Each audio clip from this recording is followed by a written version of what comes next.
Welcome to the Sip and Inhale podcast with your hosts, Olivia and Jay, where real women come to talk about real life shit, from raising kids to maintaining friendships and everything in between. Join us as we open up and talk about the real problems women face in everyday life.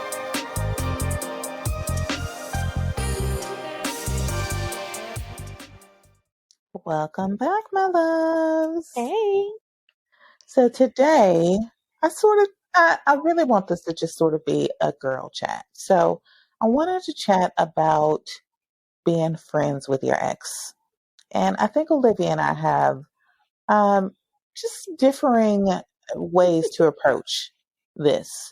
So I thought it'd be fun to chat about. But as always, before we get started, do you have something to sip and or inhale?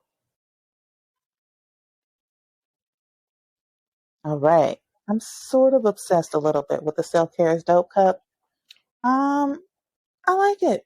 I I feel like still want it in a tube. true. And the Stella Rosa is pretty good. You all should get some of this. Yeah. So I hope y'all have something to sip, something to inhale, and let's hop into it.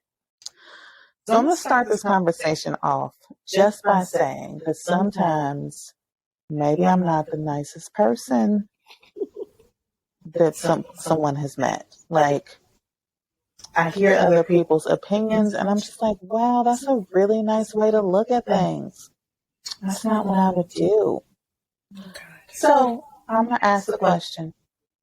Do you think you can be ex or friends with your ex? I mean, yes and no. It depends. Like if you're in a relationship, typically that's a no-no because, well, that person is in your past. You Well, know? then is it a real friendship? So, like, I'm already starting the podcast off being the devil's advocate. But, okay, if we're friends, we're friends. What does dating someone else have to do with whether or not you're friends? Are you friends until you start dating someone? No, it's about, I mean, there's some people who don't care. For girls that have male friends, whether they've slept with them in the past before or not.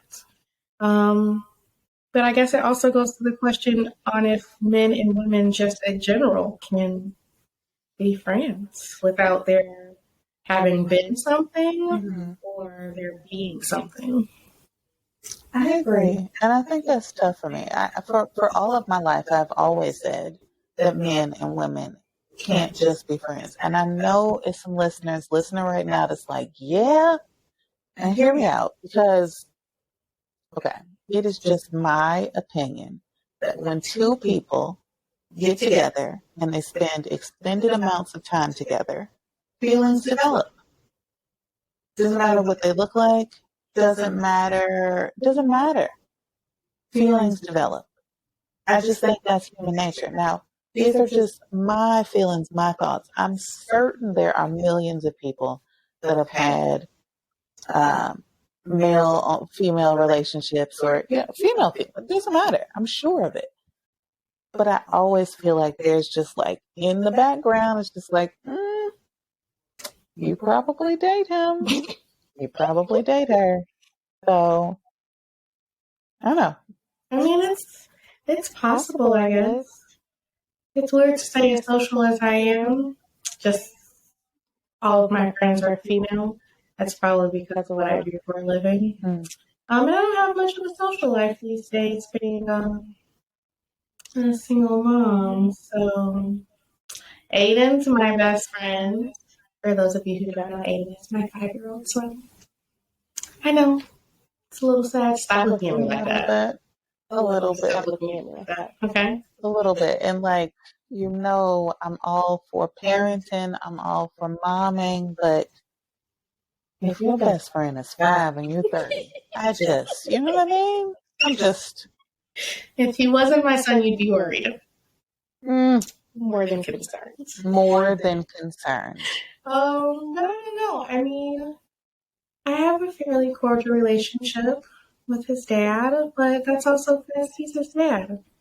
I wouldn't want to necessarily have ill will feelings because I'm a Gemini and I wear my feelings on my sleeve, and I just feel like at the end of the day, those feelings would portray outward, and I wouldn't want Aiden to feel that way because I feel that way. Yeah, I agree with that. Like, when we were growing up, mom never talked bad about my dad, ever. She made sure that I called him on every holiday. I didn't grow up with that sort of animosity. Uh, I learned it later. Um, but I do agree that I'm grateful that my mom had the forethought to not influence my thoughts towards my dad, to let me develop my own feelings. And so I agree with that. But I think there's a difference between cordial and friends. Cordial means that if you call, I'm not going to hang up on you. Or, if you need something and it's detrimental, it's something, of substance. Okay. Friends is who you call and say, girl, what you watching?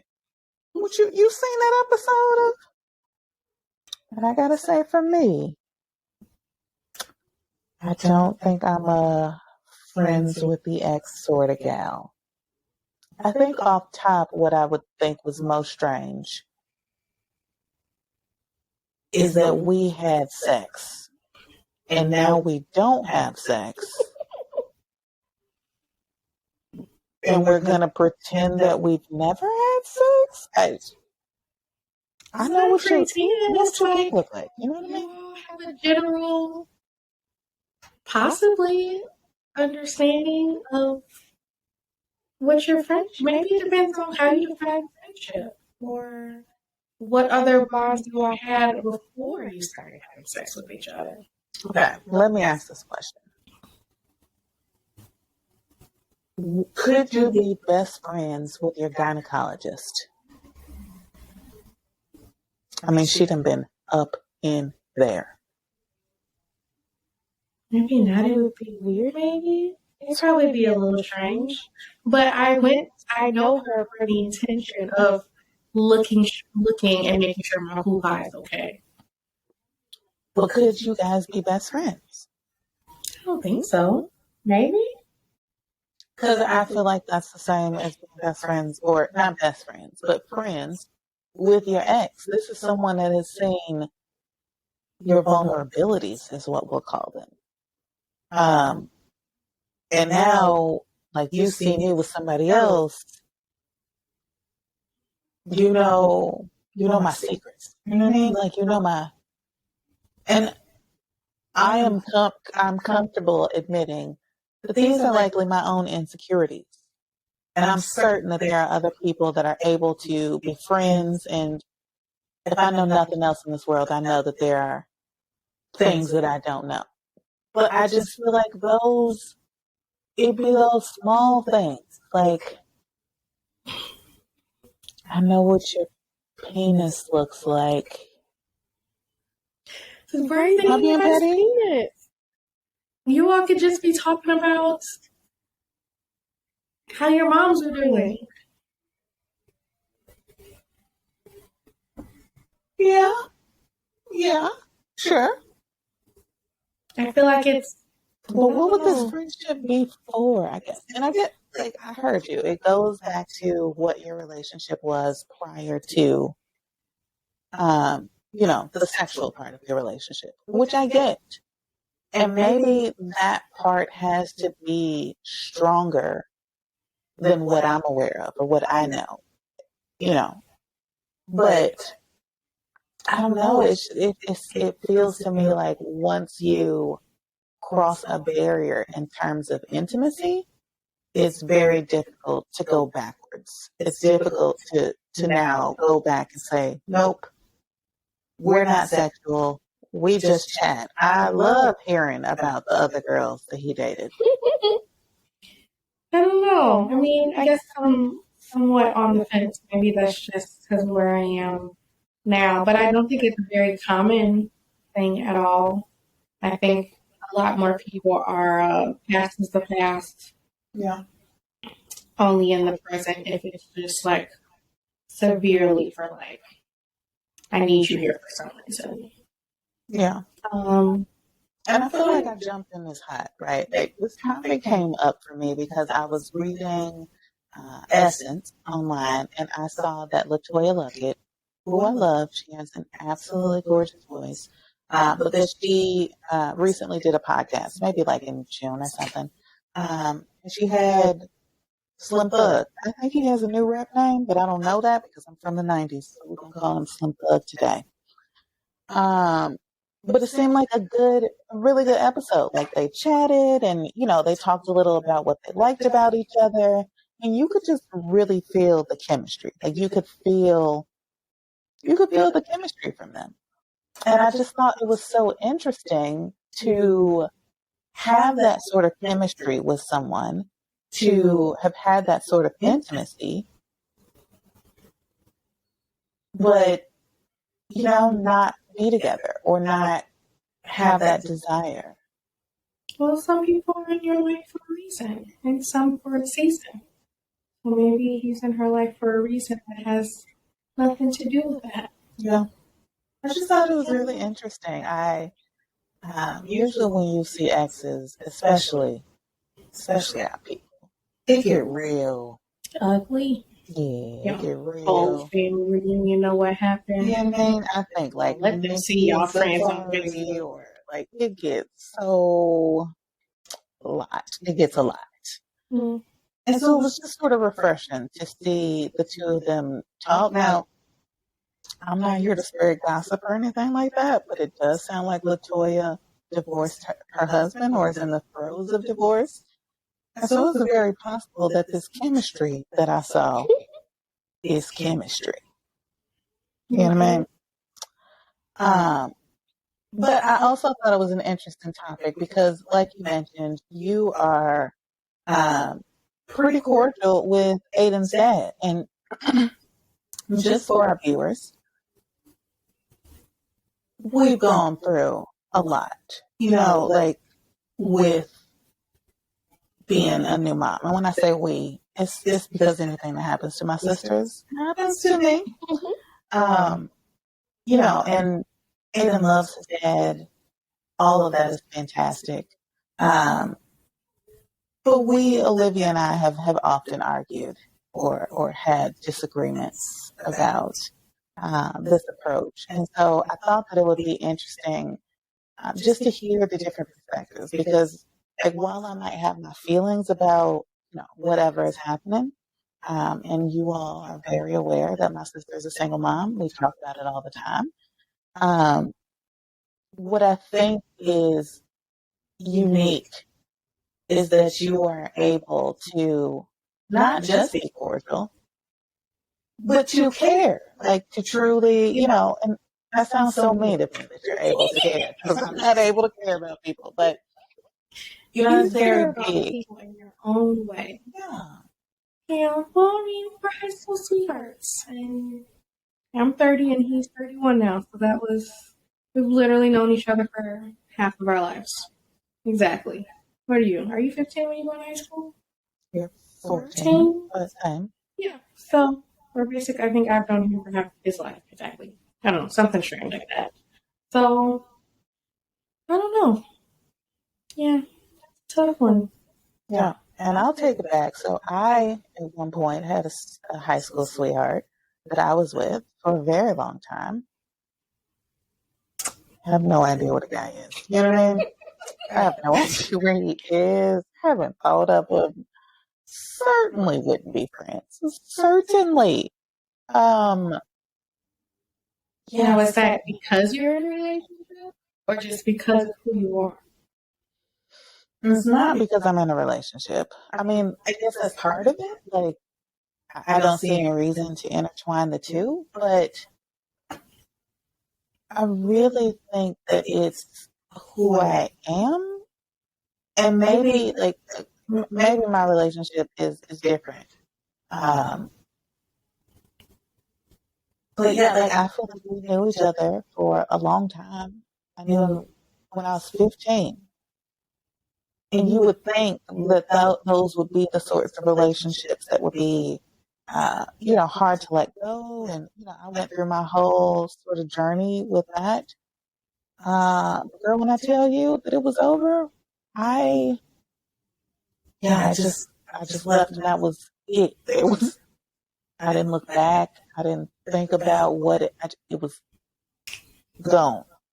You know what I mean? Gone. I wonder if that kind of goes to just making friends in general. Granted, that's another cool topic for another day. But I guess I wonder if that kind of goes to that, or like how we form relationships, whether it's girlfriend relationships or opposite sex relationships, or who I can so see this person be on my first husband type of thing. Why would you say first husband? You just setting this up to get a divorce and have a second husband. But anyway, I wonder if that kind of goes into that. I don't know. That's a really good point. I often, so another topic, but I don't make a whole lot of friends. Not there's anything wrong with me. I'm just not outwardly, I'm not outwardly searching, I suppose, is what it is. But I sometimes wonder if my upbringing is the reason that my relationships are the way that they are. So when I was a kid, we bounced from one house to another every year. And that also meant that I used to jump schools a lot. And we moved from Madison to Chicago and I forget Dalton. Dalton. We moved from different sides of Madison, from like the east side to the west side, maybe, or something like that. So my point is, I think that it's possible that somewhere along the way, I learned to cut myself off from relationships much quicker. Like I remember at one point it was so hard to leave. Like you make these friends and they're birthday parties and they're things that you're looking forward to. And, after you sort of learn your own family cycle, let's call it, you know that you're not going to stay that long. That these won't be lifelong friends. And so like I still have friends from Madison that I remember that I've connected with on Facebook and Instagram, but I don't have that same sort of. Hey, bestie, I'm free Saturday. What you want to do? Exactly. I'm missing the sort of outreach that, hey, let's catch up. I could literally not talk to someone for years, probably years. God, are we the opposite? I don't seem to know when to let go of relationships. Very interesting. I mean, don't get me wrong. Little therapy session. Right? I like it. But I think that maybe I am too quick. I won't say too quick. I've grown. I've matured, but I'm definitely. People need to be social, and I don't know that I have all of my social faculties about me. There's a plexus in here, a chakra that's out of alignment. I feel like, because you're right in that I can very quickly cut off relationships, whether it was romantic, friendship. Yeah, I don't have many friends in that regard. I have friends, but not the way that you see it on TV. Not what you'd expect. All right. Well, I don't want to get too much into that because I feel like that's going to go into what is clearly going to be our next topic. I agree. I like it. Who just got an insider? But yeah, back to the conversation. So I mentioned LaToya and Slim Thug, and I think what really intrigues me most about their relationship is the maturity that I see there. So I know that there are probably tons of people that understand my point of view. Like, nope, no friendships. But I do see a level of maturity and a level of growth and this ability to shut the door. A lot of people you'll hear say, I need closure. Or, and I sort of see this ability to be friends as your own way of getting closure. I don't know their relationship. I don't know if they sat down and had long talks or whatever, but clearly they both reached a point where anything that happened that caused that breakup, which I can't imagine was the most positive of things, was set to the side. And I like this idea of maturity and of growing and of really stepping back and questioning if my way of approaching relationships is the right way or if there's a better, more mutually beneficial way of relating to people. Mm-hmm. So on that note, do you feel this level of growth or maturity in your relationship with Aiden's dad? Do you feel like, there's some sort of mutual, I guess, growth from this? I'm not saying that right, but you get it. I don't know. Sometimes I feel like it's kind of like the distance. What does that say? The distance makes your... Distance makes the heart grow fonder. Yes, in a way where it's like, I think that could be what it is. Or it could also be that, conversations have yet to be had. So I don't know. I mean, I've seen growth as I go on my own self-care journey and just trying to figure out who I am aside from being a mom or being a director or being a part of who's ever board or whatever it is that I do. I think that allows me to not wear my emotions so outwardly and just kind of think about, I guess, try and think a little more into if I react this way, then like those books we used to read where you would read one page and it would be like, go to this page or this. Yeah, was that the Little Treehouse or something? Something like that. I was like, if you go to this page, you'll go on this adventure. Or if you go to this page, you'll go on this adventure. Right. I'm like, just try to look ahead a little bit. That adventure looked like straight trash. And I got to go to work tomorrow. Aiden may be fussy. Nope, we're going to read this page. And I guess that's just kind of how my mind works right now. Just trying to keep my sanity. So, all about keeping my sanity. Yes. But a little bit of sorrow, and my cup is empty. Well, I do applaud you. I think that, being a single mom is very difficult. And being able to be friends with his dad is, even if you guys aren't the best friends, and I think you guys are pretty great friends, if you ask me. But I think that's, it's different from my perspective and it's different from the way that I approach things. But, being a mom is such a journey in itself, and I think that is just very mature, very growth minded to be able to put your own problems aside for someone else. Oh, thanks. I mean, he get on my nerves. I hope you don't look at this. That's awesome. But yeah, I mean, Aiden wouldn't be here without him.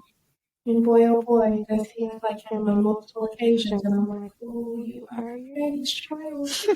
Cannot deny that.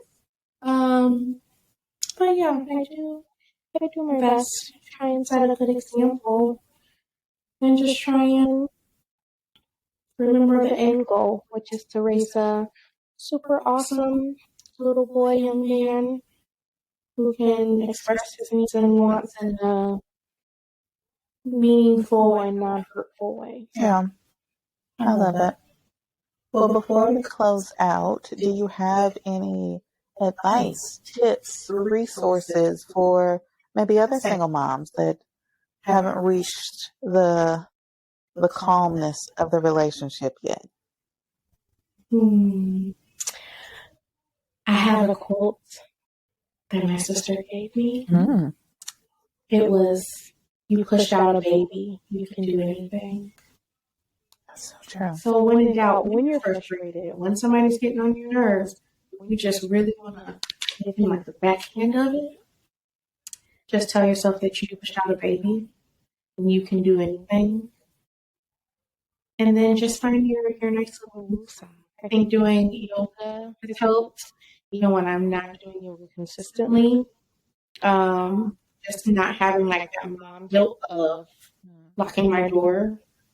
And even if nothing is on, I literally just turn the lights off. I made a cute little nook in my room for the beanbag that I gifted myself for Christmas. Love it. But yeah, I think just trying to find those little moments that could be, it could be 5 minutes, it could be 20. It's kind of just helped me a little bit. So, need any resources? More Than Mommy will be coming really soon. Don't worry. Well, I think that was perfectly said, and I don't even know that we need to end with an affirmation. That is the affirmation. That you can do this, whether you are a mommy, and again, if you are a mommy and you have pushed out a baby, I don't care how it came out, pushed out, C-section, if you threw it up, I don't care how it occurred. Being a mom is huge. And even if you're not a mom, you can do anything. The new thing that I've been telling myself is there's nothing that has happened in my life that I cannot or have not gotten past. Might have been hard, might not have been my favorite, but I got past it because I'm right here. So again, you can do this. Whatever is happening, whether it is trying to find a way to be cordial with an ex or anything, Or just trying to forget. exactly, whatever it is, You can do it. you can do this. You can do literally anything. So with that, have a fantastic evening, loves. That's okay. Of course it is. Mine isn't empty yet. I had a little sip. Good night.